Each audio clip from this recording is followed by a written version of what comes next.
All right, let's get started. Today, we have with us Brenda Miller. Brenda is the author of 5 essay collections, including An Earlier Life, which received the Washington State Book Award for memoir. Her poetry chapbook, The Daughters of Elderly Women, received the 2020 Floating Bridge Press Chapbook Award. And those are just a couple of her awards. She is a professor of English at Western Washington University in Bellingham and associate faculty with the Rainier Writing Workshop. Joining Brenda, we have Julie Marie Wade, a winner of the Marie Alexander Poetry Series and the Lambda Literary Award for Lesbian Memoir. Julie teaches in the creative writing program at Florida International University in Miami, and she has published 13 collections of poetry, prose, and hybrid forms. They are joining us today to celebrate this book. Hope you can see that, okay. Telephone, Essays in Two Voices. Without further ado, please welcome Brenda Miller and Julie Marie Wade. Thank you T'Challa. Thank you everyone for tuning in. I wanted to just say a couple things about this book and this collaboration, and then Brenda and I are going to read one of our essays, and Brenda's going to tell you a little bit more about the writing of that essay. But for those of you who don't know, Brenda was my first, and as it turns out only, professor of the lyric essay. I encountered the lyric essay a lot of places, but officially I signed up in 2002 when I was a grad student at Western Washington University for a class called Irresistibly Titled, Special Topics, the lyric essay, and I was there as a poet. It was an elective opportunity in a program that really supports multi-genre work, and I fell in love with the class. Brenda introduced me to the genre. I've been writing it ever since, and I think I'm just incredibly lucky that I've gotten to stay in touch with her as like a mentor and a fellow lover of the lyric essay, and that we were actually reunited I think in 2015 at the Rainier, and we got the idea for this book and we started writing, and we've basically been collaborating ever since. So that's how it started.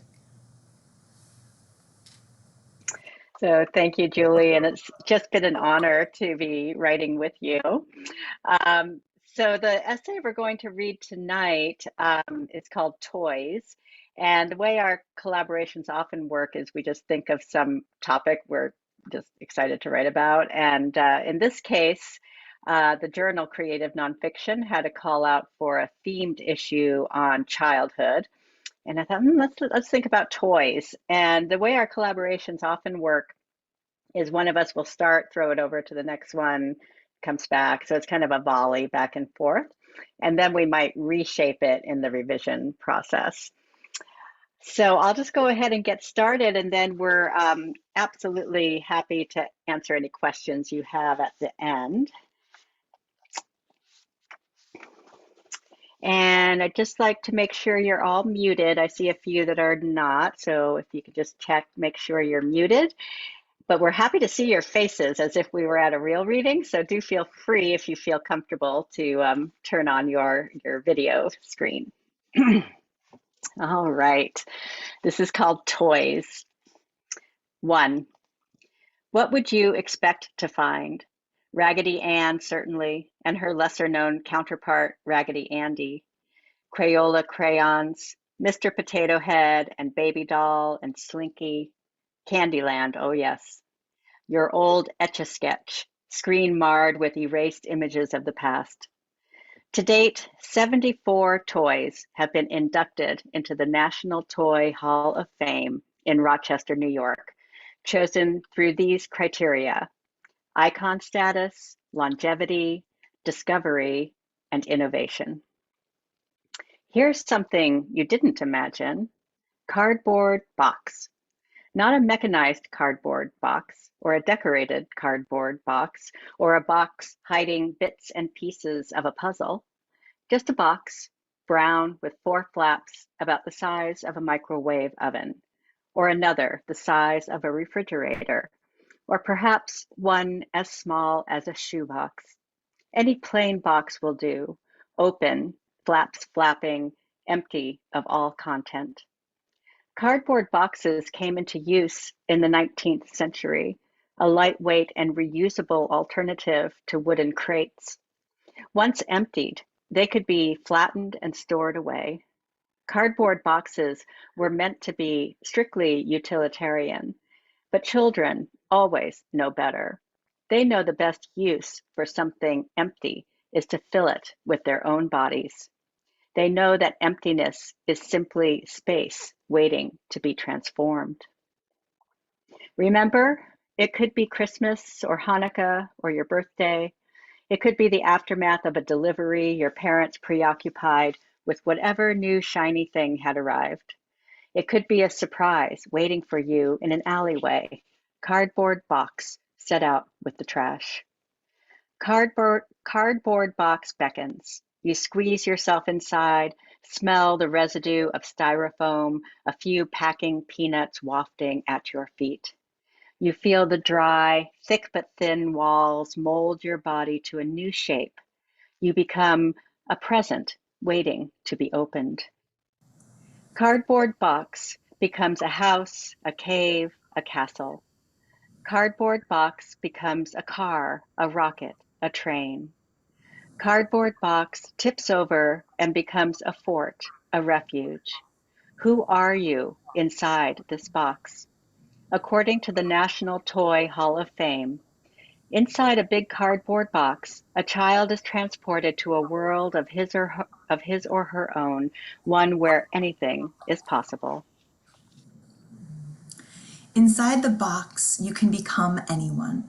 Change your name to Stephanie Smith or Marianne Johnson. But they're so ordinary, your parents protest, when you present your list of alternative names. Maybe that's the greatest secret of the cardboard box, its capacity to embrace the most ordinary contents. You aren't sure you're ready for exceptional responsibility. The only child, the only grandchild, the only niece. The box is the size of a child's playhouse and stands beside the playhouse it formerly contained.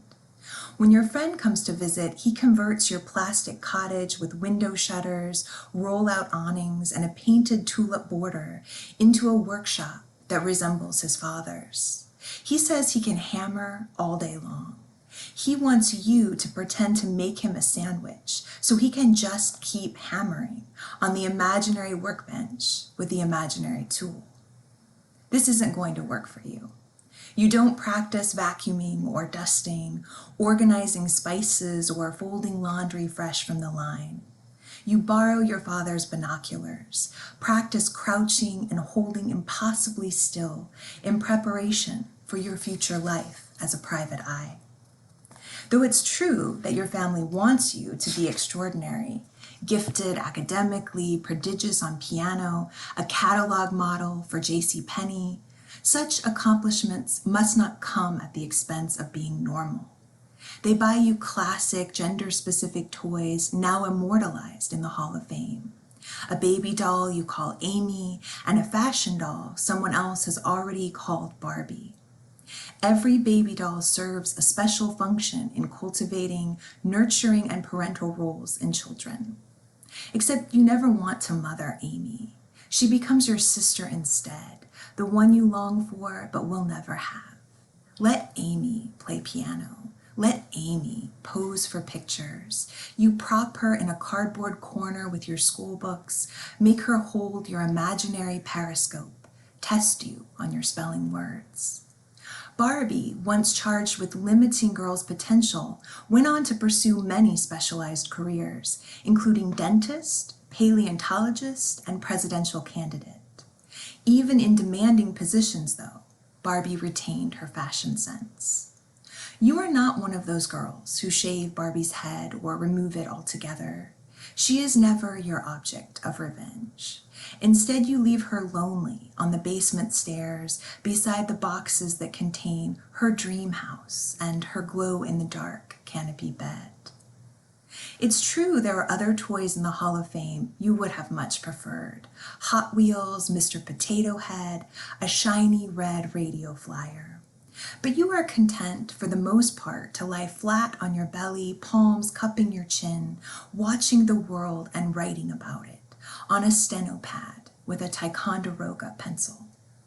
Next door, your friend keeps hammering away with sound effects and pounding motions. He rattles your box. He recounts his plans to build skyscrapers that really scrape the sky. At lunchtime, you call for Barbie to bring you each a sandwich.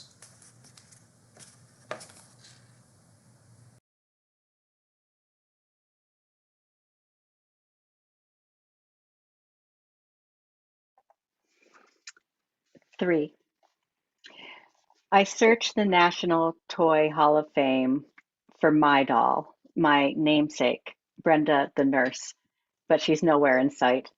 Where could she be?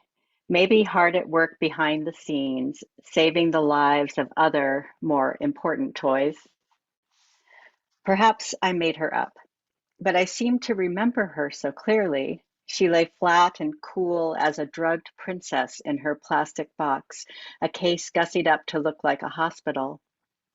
She wore a svelte black cape emblazoned with a red cross and a perky white nurse's cap tilted at a rakish angle. She clutched a cunning black doctor's bag in her tiny curved fingers, and I believed it held everything she would need in her day: stethoscope, tinted cylinders of pills, packets of Kleenex for her patients.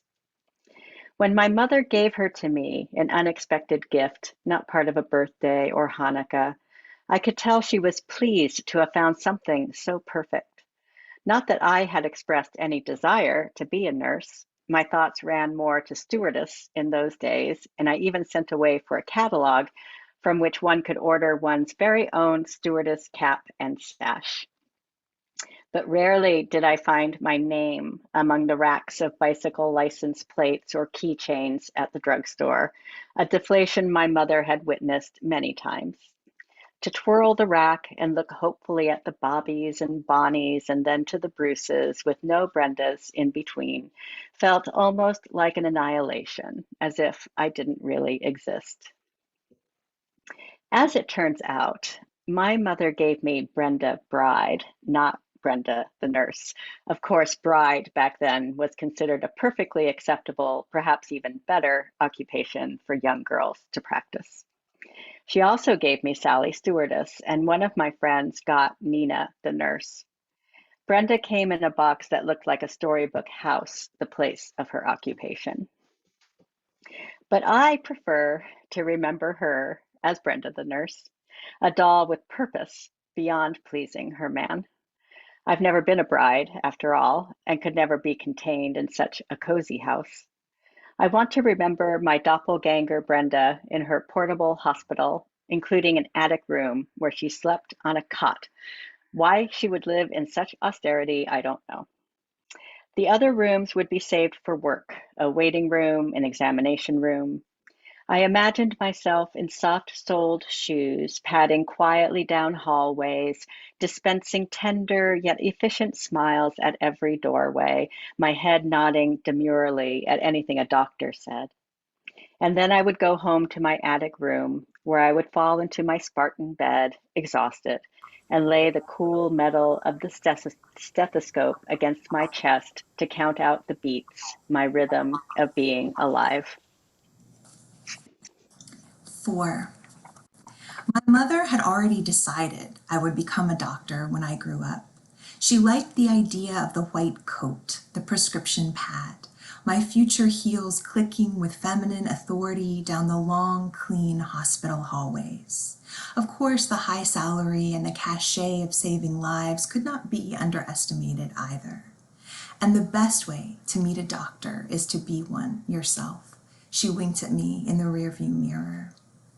I don't recall having an Elizabeth Blackwell doll, but I had a book that told the story of the first woman physician of the modern era. I liked Elizabeth Blackwell right away, which I suppose was the point of the gift.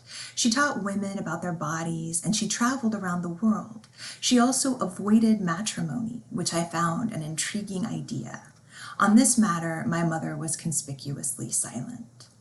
One year, Santa Claus left me a black medicine bag familiar from movies in which bald, kindly doctors made house calls, touched the cheeks of fevered children, then promised their parents that everything would be all right. The trouble was I didn't know any doctors in real life. I was rarely sick, and my mother took me only once to Dr. Kumasaka, whose name I repeated over and over like a song, Kumasaka, Kumasaka. He was quiet and serious with a bright light on his forehead and slender, ghostly hands. When he pricked my finger, he showed me the wild red of my blood. It is only this color, he said, after the air has touched it. Then he wrapped the small wound with a Snoopy Band-Aid, and I never saw him again.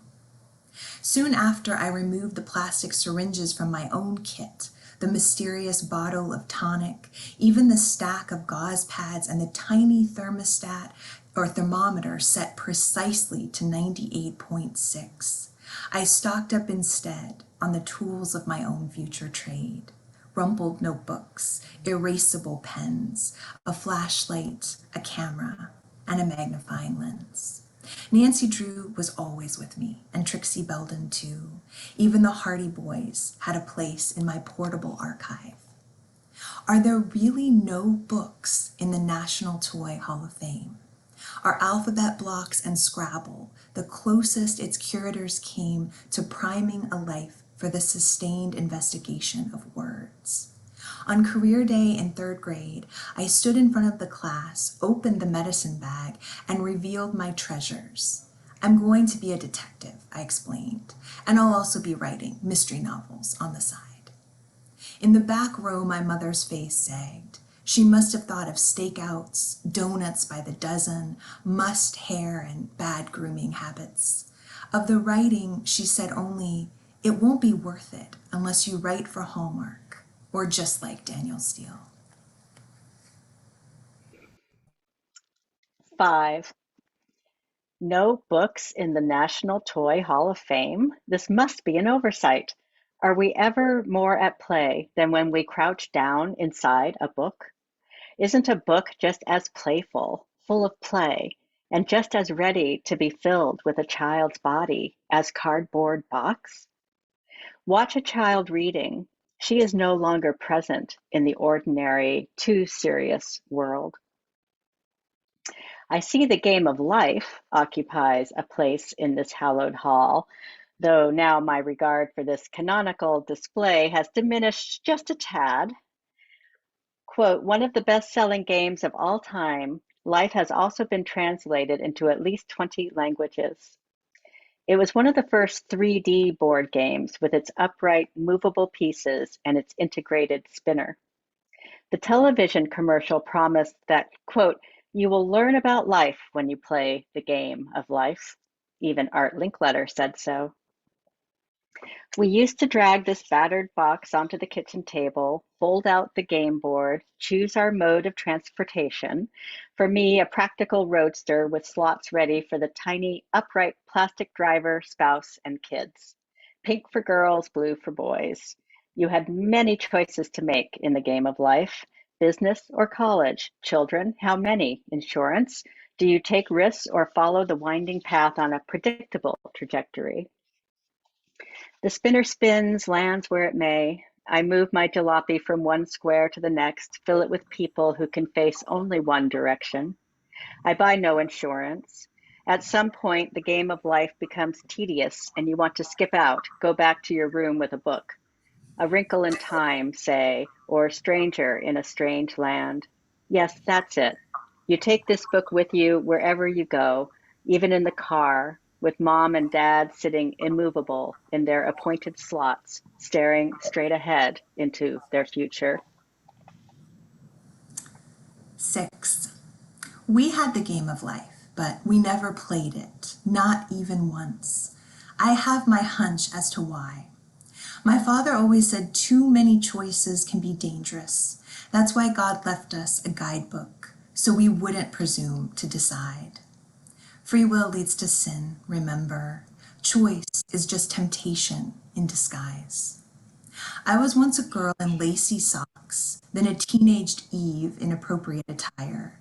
But look how badly she bungled that business in the garden, dragged Adam into it too, and everyone knew you couldn't leave me alone with a box of juicy fruits. Imagine the mess I'd make if the tree of knowledge of good and evil were to sprout beneath my bedroom window. You're going to college, you're getting married, you're having 2 children, a boy and a girl. I never heard an or. No one spoke the language of maybe where I came from. My parents promised to help me with the down payment, though. You'll live right here in our neighborhood, my father said. That way your mother can help you with the children.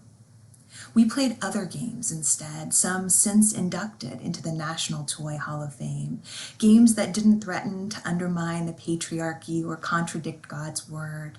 Marbles, for instance. My father brought me a wooden box. The lid didn't lift but slid slowly, intensifying the suspense. Inside, I found dozens of small, hard balls of colored glass, hundreds perhaps. They looked brand new, and I soon learned that this was because he had polished them religiously for years in preparation for the day he would pass the box down to me. Someday, my father declared, arranging a circle of string on the living room rug, you will pass these marbles to your own daughter, your own son. For him, I was both in one. I must have been pretty young then, still wearing those lacy socks and something pink jutting out of my head. But what if I don't have any children? I asked. Everyone knew about them, after all, the disgusting messes they made, the relentless questions they raised. I was an expert on everything wrong with children. Don't you ever. He said it louder than he meant, and harsher too. Say that again. 7. Have you lost your marbles? My brother would say to me gleefully, the R sound of marbles elongated, so the word itself seemed marbled, clicking and clacking through his sinuses, always followed by a snort, then his hand reaching in to tickle my ribs. Have you, he said, tickling harder, lost your marbles? Until I shrieked in a puzzling combination of pleasure and pain. I didn't really understand. I had no marbles to begin with. Well, I had one marble, an agate, milky blue swirled with white. I kept it in a little plastic box, along with a feathered barrette, a tiny key to a lost diary, and a mood ring. Do you remember mood rings? That round oval of mysterious prophetic stone nestled in a cheap tin setting. The stone contained liquid crystal that changed color depending on the wearer's skin temperature, this fluctuation supposedly correlating to the true level of one's happiness. Originally, jewelers crafted the settings of real silver or gold, and the rings sold for hundreds of dollars in upscale stores like Bonwit Teller. But the demand for a piece of jewelry that exposes your inner self must not have escalated among the upper classes. The market trended steadily downward to the drugstore variety of consumer, mainly children, who idly fingered impulse buys at the checkout counter or gazed at trinkets jumbled behind the domed glass of a vending machine. I wore the mood ring on my left ring finger like a wedding band or an engagement ring. I liked the heavy feel of it against my knuckle, the way the stone took up more room than it should have, and I glanced at it often. Each ring came with a color chart that correlated every color with an emotion, the blood red of nervous, the burnt umber of harassed, the yellow of mixed emotions. As children, we have no words to describe what bubbles within us. Our bodies must do it for us. My mood ring often stayed black. Did I feel nothing? Even now, I have cold hands, but sometimes it strayed into a dirty gold or the surprise of teal. Did I ever get happy or lucky? How about the green light of romantic? Perhaps only when I ran. 8. My mood ring came from the Southgate roller rink. A stray quarter slipped into the silver slot, and then a plastic egg slid through the polished chute, bearing one of 4 kinds of treasure. People were just beginning to pair off. At least 3 times a night was a couple's skate, and that's how you knew who the friends were. Who the more than friends? Inexplicably, I had a steady boyfriend for all of fourth grade and half of fifth. Like everyone else, we wanted to be older. Like everyone else, we didn't know how. The girls in my class thought Lee was too pretty and normal for me, destined for titles like team captain and homecoming king. They weren't wrong. But back then we wore matching friendship bracelets we wove ourselves, and when he asked me to slow skate, I put my sweaty palm inside his sweaty palm, the way our parents set their cars on cruise control. It was all so easy and automatic, lacing our fingers and swaying under the soft lights to something like Debbie Gibson's Lost in Your Eyes. All the while, though, the ring pinched between my knuckles, tighter and tighter until it drew blood. The color had always been one denoting romantic, happy, or lucky. But later, when Lee pressed me against the wall by the snack bar, the way all the pretty boys pressed all the normal girls, I got flustered and couldn't breathe.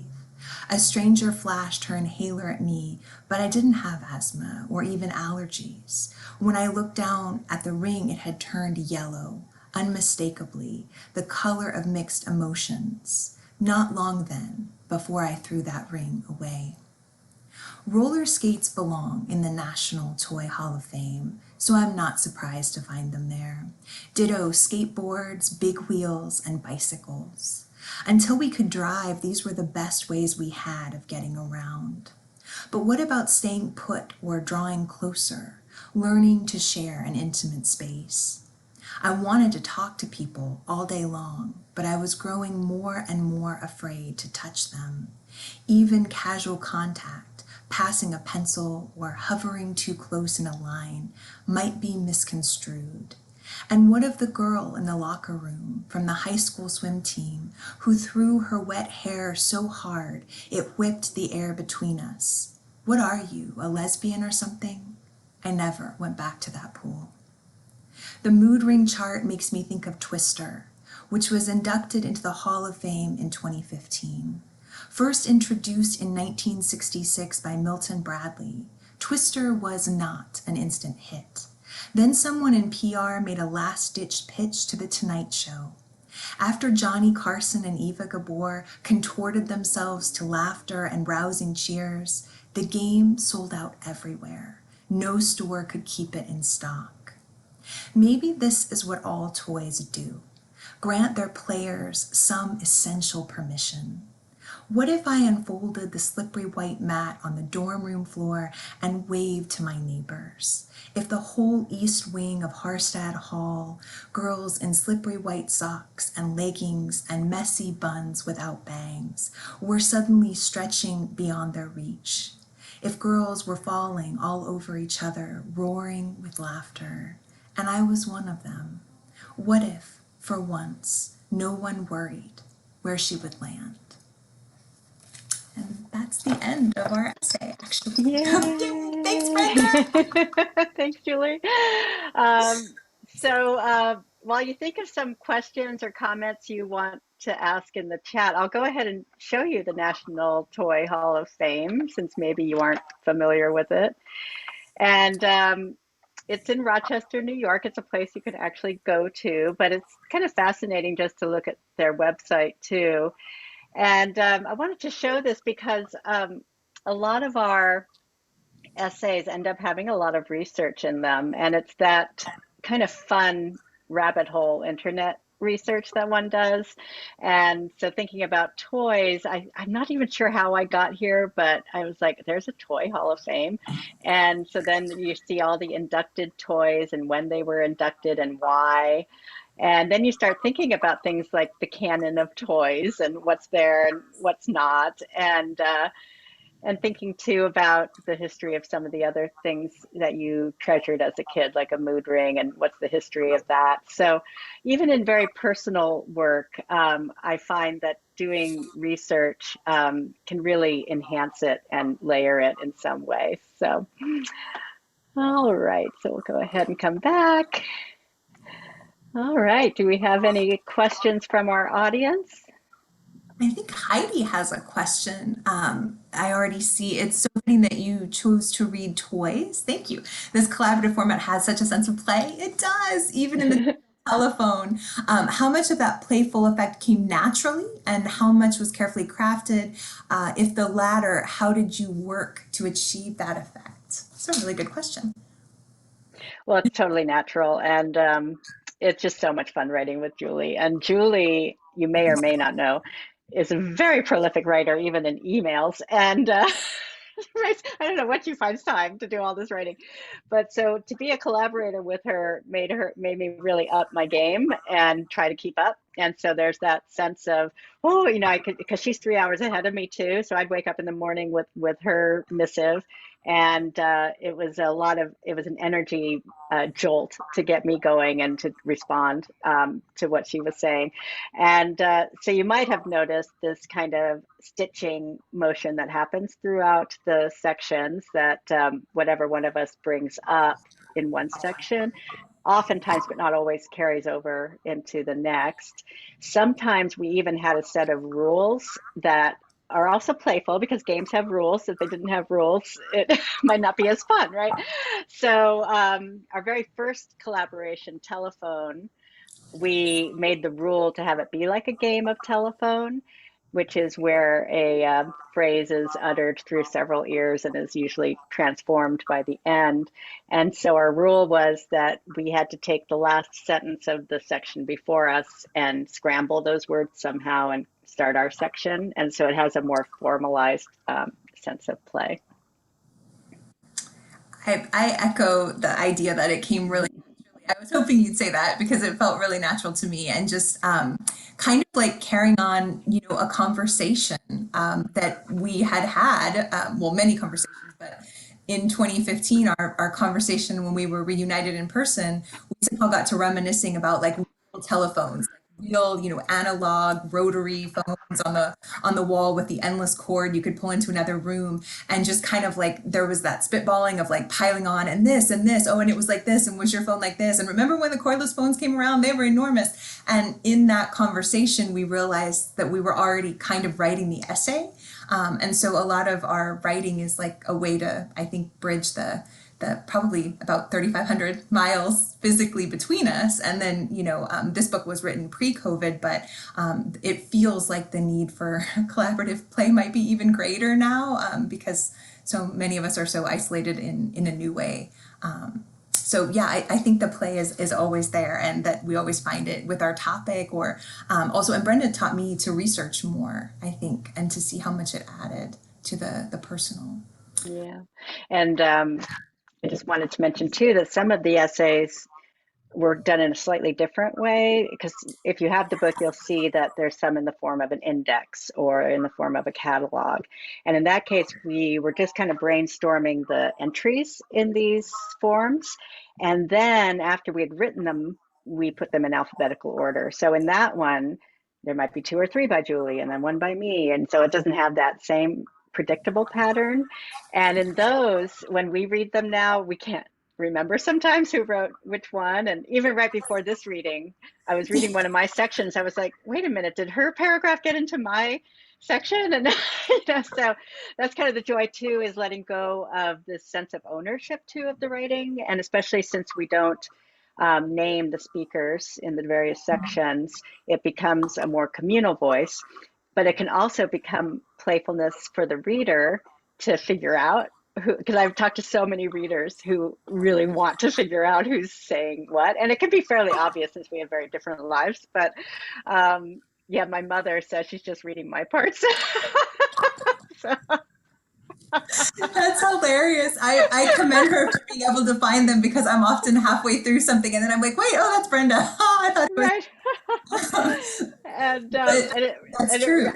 And I remember, Julie, as I was reading Toys, do you remember how much fact checking we had to go through with Yes, creative? we did. It was our first time. I think that was our first time writing to an official prompt that we didn't give ourselves, you know. And I mean, I guess we did give ourselves the prompt of Toys, really, that came from Brenda, but the prompt of childhood, and like that's such a huge invitation.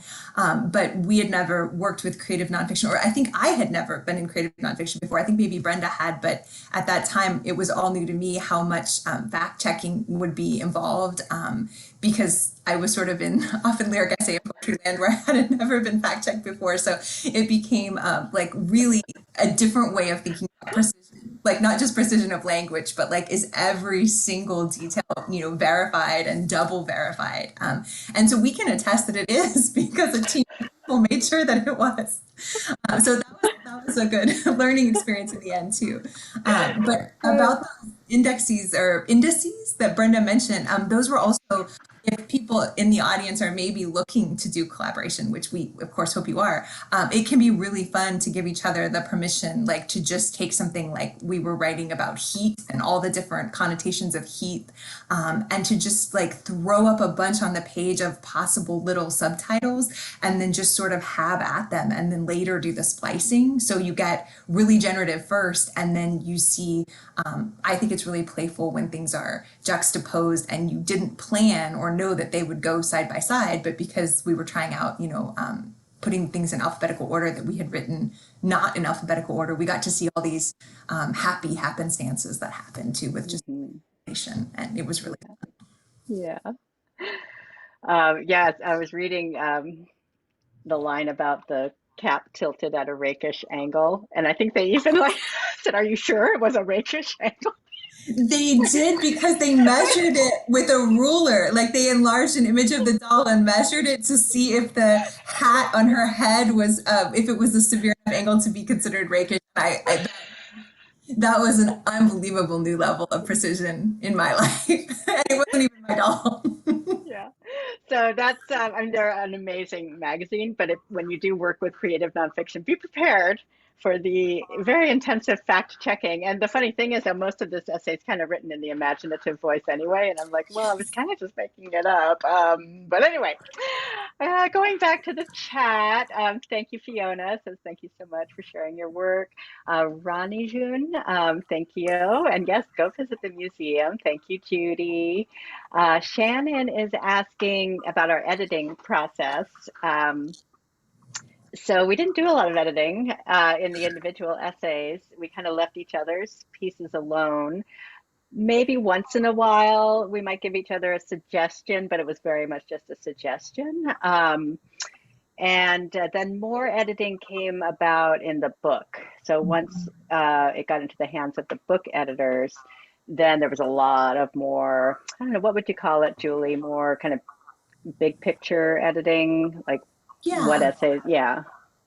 It was kind of a like it was gentle, but extensive, like suggestions. But we also did have a lot of agency to be able to say, "Oh, I think we do want to keep that," or "I think we did intend to do it that way." But it was really helpful to have, such thorough readers. They were different. It wasn't so much about the research, but just kind of like the layout of the book. I think when I read the book after it was like a book, it in my mind it seemed very much like the essays that we had written together and sent out and published. And then it was actually for your class, Brenda, when we were looking at camera together, you discovered that the version we had published, I think maybe at Kenyon Review, like there was a version online and it was actually quite different from the version in the book. And we sort of forgot that.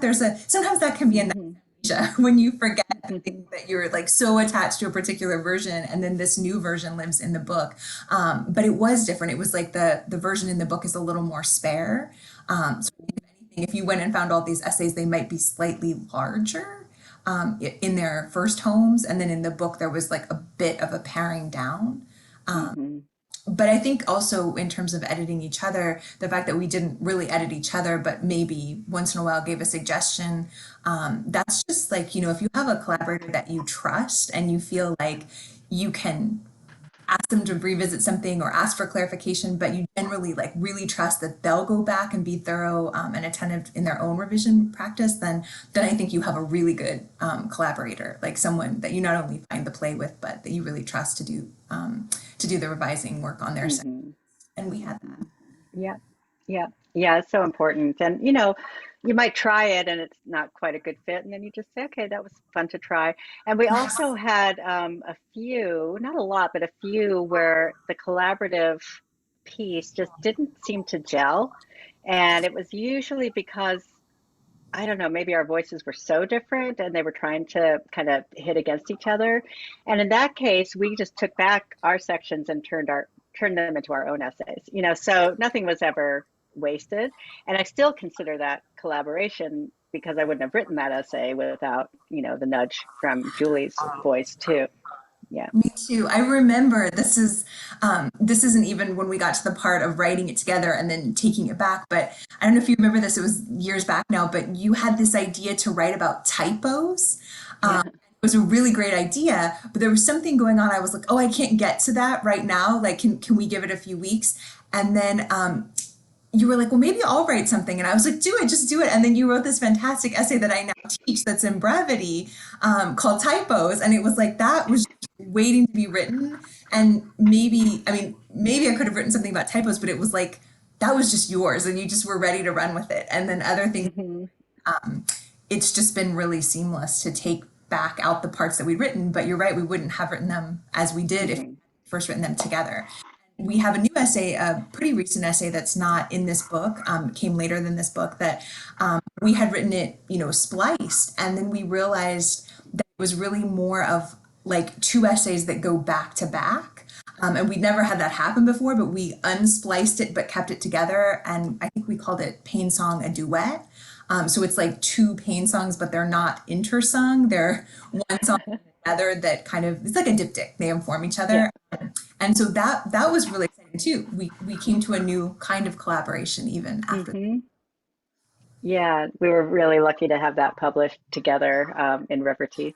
So yeah, so you never know, you just got to be open to new forms. Exactly. So hi, Vicky. So she says telephone, two friends chatting, interrupting, breathing between a natural rhythm. Exactly. Yeah, so double blind collaboration. Valerie says she loves the research woven into the writing. Yes, it's so much fun. It can be procrastination too, but it is a lot of fun too. You always find like something that you didn't expect that can turn into a metaphor as well, like cardboard box, and things like that. Thank you, Nicole. And Holly, I love this model as a way of connecting across time and space. Yeah, especially during the pandemic and of revisiting childhood through the specific toys and games. And I love how you inspire each other to keep going. Thank you. And we do have a couple of essays from pandemic times. One's called Notes from Isolation, and the other is, I can't remember the name of the other one, COVID and Collaborating in a time of COVID? Yeah, right, exactly. Yeah. I had to check. I think that one's in here, right? Yes. I think it is. Yes. But it's under a different name, maybe. I'm not sure. But we did add those as an epilogue. Yes. Oh, that's right. I forgot. Oh, it's called The In-Between Letters from Isolation. Yeah. So we were able to put this in as an epilogue at the last minute in the editing process. And I really love it as the epilogue because now our names are there. I say, Dear Julie, love Brenda, right? So you know who's speaking in each one, and ending the book on with love. I mean, it's so nice. Yeah. So yeah, even pre-pandemic, we were kind of doing that connecting, and became even more important in the pandemic. That's true. And it was really kind of the editors, since I think the book went into their purview in like 2018, but then we were able to add this that we had written in 2020 before it was printed. So so that was nice. It like shows that you're never really done. Like everything, always anything beyond your book, it's never done. Right. Valerie asked if we ever teach together. I don't know. We've never taught together. Like we've never taught anything. No, we've been guests in each other's classes. Yes, that's but true. Not really. We could do a collaborative workshop on collaboration. That would be so fun. This is lovely idea and suggestion. We've been in a lot of the same places teaching like in parallel time. And of course, once I was at the very beginning of this auspicious journey was in Brenda's class. But I think it was during the pandemic, right? You did a workshop for creative nonfiction and I did a workshop for creative nonfiction. And I remember that one of the comments that I got was that there was so much similarity of advice between us. And I was like, oh well, probably because she influenced me. It's happening. Craft Yeah. question, if we have time. Oh, I think we do have time. I'm looking at the Mhm. clock, which is 3 hours ahead. So I guess we're ending by 8 my time. For each of, Okay. how do you determine whether a piece will be flash or something long form slash braided? Which may be another way of asking, how do you know when an essay is done? That's the most Mhm. question. How do we know, Brenda? How Well, do we know? yeah, well, for our collaboration, it seemed to just have a natural ending point. Usually when, like, let's say I wrote a section, I'm done. And if you want yours to be the last piece, it can be the end of the, yeah, there's just a sense of, like, I was listening when you were reading the last section of toys, and there's this kind of coming back to the whole idea of toys that is mirroring the beginning. So that's how I usually know for myself in an essay when I'm done, is when I find myself kind of circling back to the beginning. Or if I'm having trouble ending an essay and I don't know how to end it, I'll circle back to the beginning, right? And I'll just like grab something from there, move it, just see what I can do with that. And that usually creates a pretty satisfying closure to a piece. And I think, I mean, there's this kind of double thing happening when we're collaborating, because we are writing and sending, like Word documents as attachments back and forth. But there's also like, the body of the email where you're having this other like sidebar conversation, which, I mean, I don't know, we should look back at all those. Like maybe there's an incidental essay in all of that. Yeah. Sometimes you're not talking at all about what you're collaborating on. And it's like there's this whole other narrative playing out in your emails. But often you are like kind of having a dialogue about what's happening in that Word document. And so, I mean, Brenda's really good at, and I think much better than I am at kind of like intuiting that the essay is getting close. It's like you have kind of like a spidey sense. So I can remember you saying things to me in email, like, I feel like this is coming close to an end, or, and then saying like, Mm-hmm. maybe this is my last section when you had sent it back to me. But even if you hadn't written your last section, like a feeling that it was ending. Mm-hmm.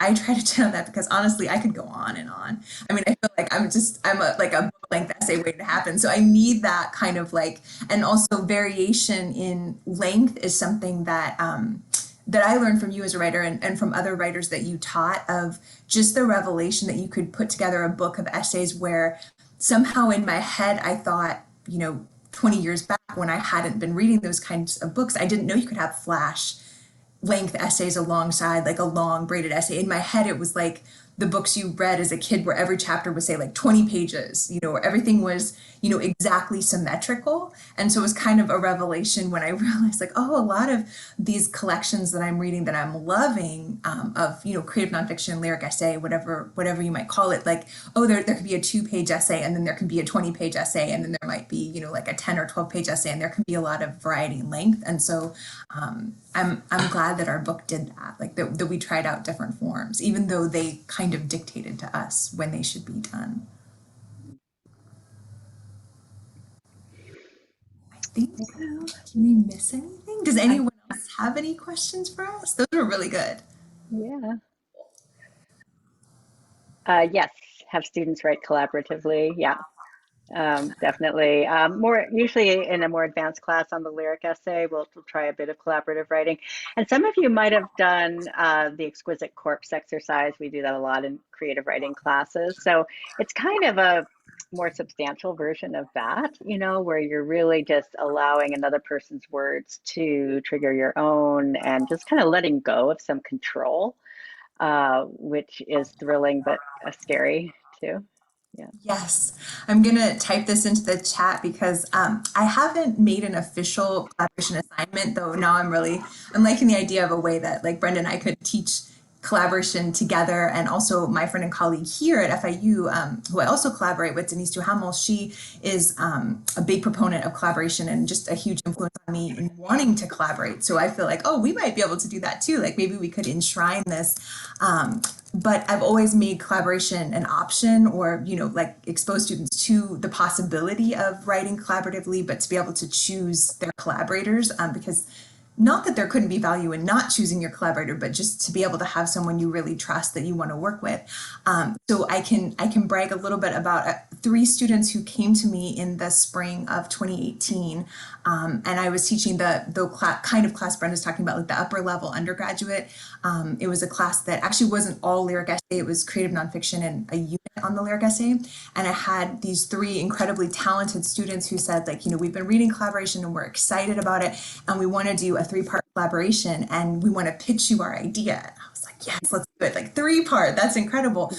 And so they took the month of February, which in that year was 28 days, and they said, okay, so we're going to parse it, we're going to make it 3 sections, so each of us will take 9 days, and you're doing the math and you're thinking, okay, that's 27 days, so there's this one day that we're all going to write. And they decided that it would be February 14th, since that seemed like a kind of salient day in February, except that year, this is like how collaboration can get like imbricated with real life and real time.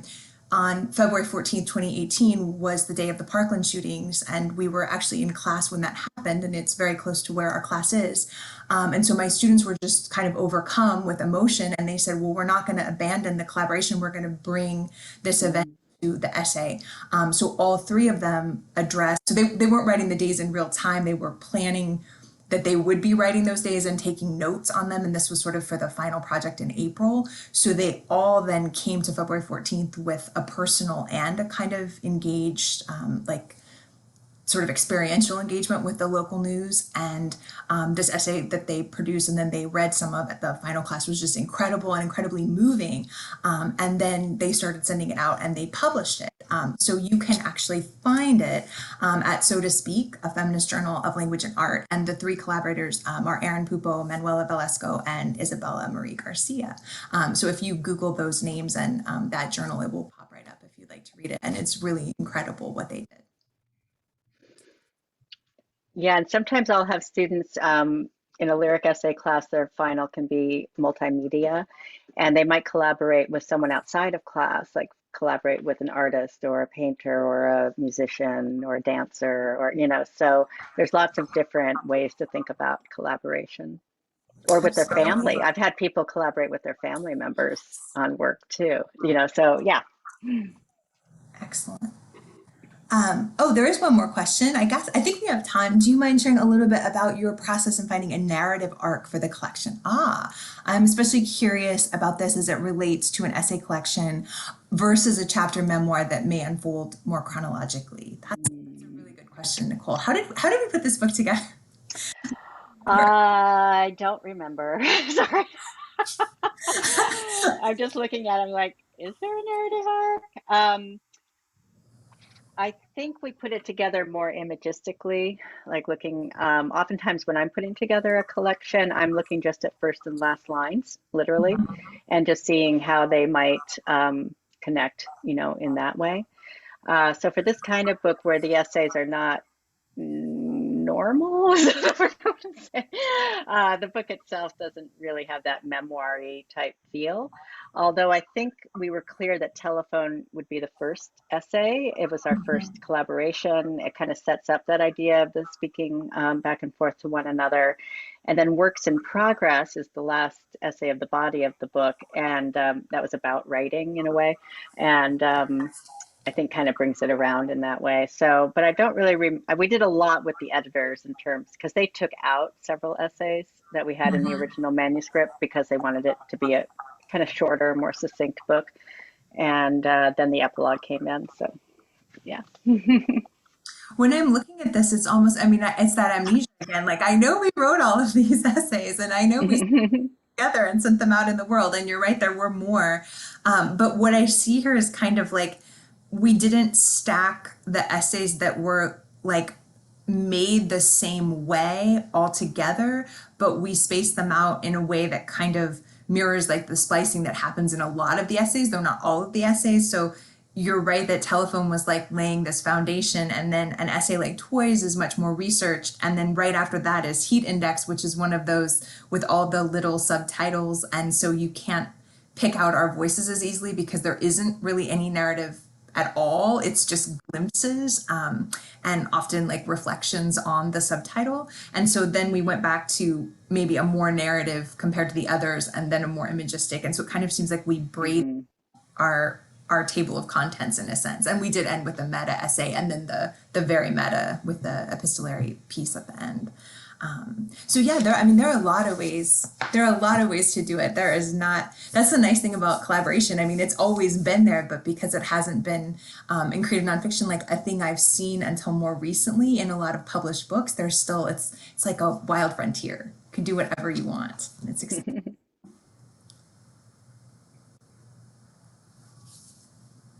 All right. Well, if there are no more questions, I think we'll wrap things up. I sent the link to the Village Books website where you can find today's featured book, as well as I think Brenda's other books are on there. I sent it a couple times. I promise I'm not spamming you. I just like to queue it up, and then I keep pressing enter by accident. But anyways, you can get the book from the link. There's also a link to the YouTube channel, and the recording of this event will be uploaded, so you can rewatch it if you are so inclined, or send it to a friend. And I'd just like to thank everyone for joining us today, and thank you so much, Julie and Brenda. It is delightful listening to you guys. Do you guys have any last words at all? Just thank you so much for being here. Really appreciate it. I know there's a lot of Zoom fatigue already out there. So yeah, thanks for coming. Thank you. Thank you for coming, and try collaboration if you haven't already. Yeah. Worth it. Thank you so much, everyone, and have a great night. Okay, bye.